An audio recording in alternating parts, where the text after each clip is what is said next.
It's conspicuous that Canada, which provided leadership on so many fronts in the 1990s at the UN in bringing forward issues of global justice, economic, social, and cultural rights, including the right to health, progressive measures to combat HIV, and sexual orientation and gender and women's rights, has now taken a back seat. It's also very conspicuous, of course, that a lot of this rhetoric about the traditional family is coming not just from evangelical groups in the US, but from groups here in Canada. There is a feeling that we've lost an ally in Canada, and that regaining the moral leadership this country used to have on these issues will be something of a challenge. We have to go back to being the Canada that most Canadians knew and were proud of. Right. And we're not that Canada anymore under Stephen Harper. Countries in the world knew one thing they could do is to trust Canada.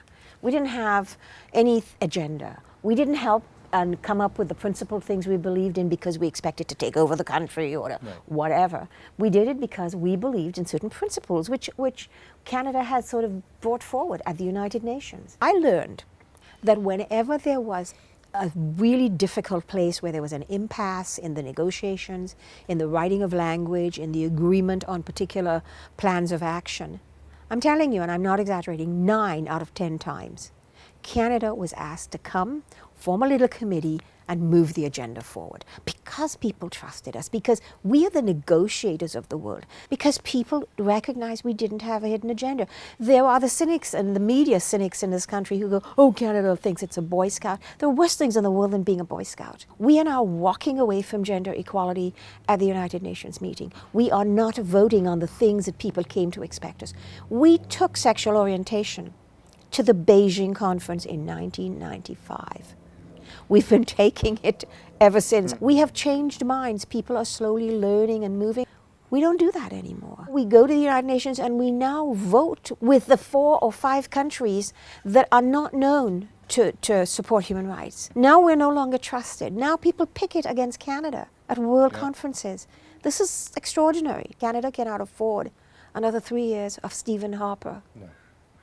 We will have lost everything we have built, a nation admired and respected, a country where its people knew that its charter of rights and freedoms guaranteed them so many things that other countries did not have.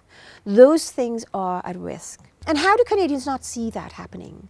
What is it that Canadians don't get about this slow erosion of values, a slow erosion of democracy in this country? We're not great, we're not perfect, we have a long way to go, but the fact is we were always a nation which is an idea in progress.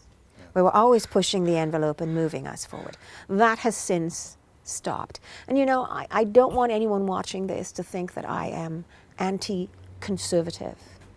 We have had progressive conservative governments in this country.